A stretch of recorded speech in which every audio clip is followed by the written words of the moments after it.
Surgeons of Reddit, what was your oh crap moment? Doing a C-section for this poor mum who'd been in labor for hours.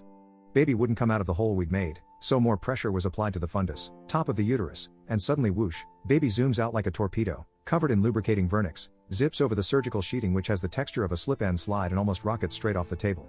The baby's foot was caught by the reg who whipped her up in the air upside down like in old cartoons, but almost dropped her again due to gloves plus vernix.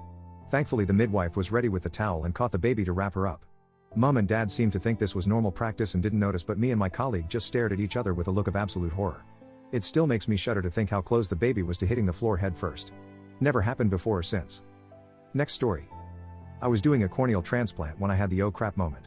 During surgery, I cut off the patient's own cornea and replaced it with a new donor cornea. During that moment when the host cornea was off but before I could get the new one on, there's literally nothing on the front of the eye except a tear film and aqueous humor. Anyway, the patient takes that moment to start vomiting. The reason we tell everyone to skip food and drink is so they don't aspirate in case they throw up. This patient lied about eating breakfast and started throwing up everything. The eye is still open sky at this time. Everything inside of the eye can now become outside of the eye. And she's bucking and vomiting.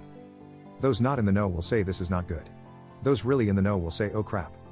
Anyway, I had to grab the new cornea and start stitching as fast as I could on a patient actively throwing up. I used 10-0 nylon sutures which are thinner than an eyelash. It turned out okay but not great. Don't lie about eating breakfast before surgery, folks. Next story. Happened at my hospital. A mentally ill young woman, who was pregnant at the time, was in denial, locked herself into her room when she realized the contractions were coming. She basically didn't push and the baby didn't come naturally. Her family called 911 because of the smell. The ER realized her baby had died inside her and was basically rotting due to the smell. She was taken to the OR to remove the baby and apparently all the nurses and surgeons were vomiting because once they opened her up the smell was overpowering and it was traumatizing to see a rotting baby. Next story. Not a surgeon, thought I'd share this though. Husband went in for a routine colonoscopy and as they were prepping him, anesthetist asks him if he's a ginger. My husband tells him yeah. When he was a kid growing up, he had fire engine red hair, though it's faded to a more strawberry blonde now. The anesthetist laughs and says, okay, I gotcha, we'll give you the redhead dosage, and winks. Well, my husband thinks it's a funny, until he wakes up at the tail end of the procedure, pun intended, and doctors are just chatting it up and what have you. Turns out it's not a joke and redheads have some type of natural block to anesthesia. Dude had given him max allowable dosage and he still woke up. Happened a couple years later. They gave him ketamine and some other crap to knock him out to get wisdom teeth out when he told dentist about the colonoscopy thing. He still woke up at the end of that one too. Next story. When I was a new RN working the ICU in a large teaching hospital, I came into work one morning to a patient that was admitted that night, intubated, breathing tube in, sedated, Foley catheter, tube in PP hole, and all. Long story short, he was extubated, breathing tube out, that same shift and was completely alert and oriented. He was an end-stage renal patient, meaning his kidneys didn't work and he needed dialysis, and was only in his late 30s. Said he never made urine anymore and didn't need the Foley catheter, so he wanted it out because it was hurting. Now the catheter bag had been empty my whole shift, which is normal seeing as how he didn't make urine anymore, and this hospital had a nurse-driven Foley removal policy, meaning while we needed a doctor's order to insert one, we could remove one at our discretion, unless a doctor specifically put in orders not to. This patient had no such doctor order, so I went to remove the catheter. They are held in the bladder by a balloon on the end that is inflated with 10 milliliters of saline. I de-inflated the balloon, removing 10 milliliters of saline, and pulled it out. As soon as the catheter left his penis, blood started pouring out in a heavy stream. Turns out the nurse who placed it on admission hadn't advanced it far enough since there was no urine production to indicate correct placement and had inflated the balloon while still in his urethra, causing trauma. It would not stop bleeding. I had to hold this man's penis shut to put pressure on it while my coworker paged the resident, who came and looked at me with pity as he told me to just keep holding this 30-something-year-old man's penis in my hands to staunch the blood flow until urology could get there to assess. It just kept gushing blood every time I eased up to check. For over an hour total I held this man's penis and tried to make polite conversation until the urologist arrived. Next story.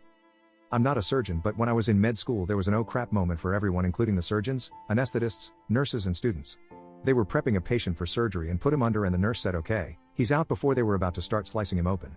The patient just had enough strength to move his head from side to side and said no, I'm not out yet. Everyone laughed it off, but if the patient didn't do that it could have ended badly. Next story. Not a surgeon, but was working in obstetric theatre in UK mid-heatwave last year.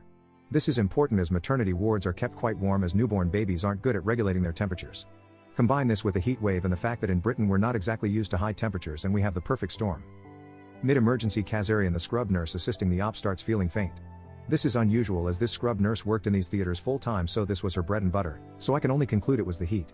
She has to step out, so the SHO takes her place assisting the OBS registrar with the section. This SHO looked extremely junior, as in first section ever. And they were trying to assist with the instruments in the uterus when they fainted. I had to jump in and grab the back of their theater gown to stop them face-planting the open uterus, and then sort of gently tug backwards to let them fall into me when someone else has taken over assisting. This SHO was not exactly small. Thank God the baby was already out. Next story. I was the patient. I had a liver transplant and was having an RCP done to place a new bile duct stent. Well, apparently my anatomy is different than normal, and my lungs go more down my sides. So he accidentally caused a NIC, which caused a hemothorax. So when I woke up I couldn't breathe, they did an x-ray and had to do a chest tube.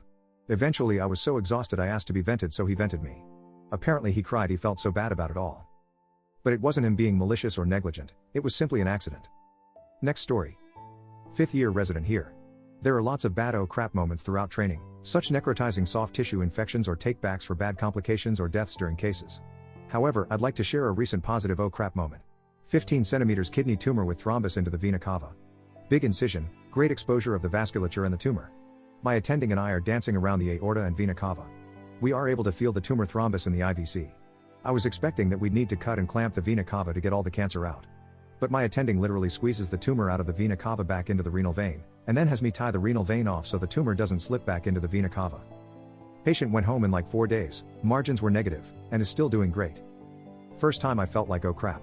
I'm a surgeon. Next story. 8 years after finishing medical school and deferring student loans through residency and fellowship and realizing that I was closer to 40 than 30 with over $200,000 of debt.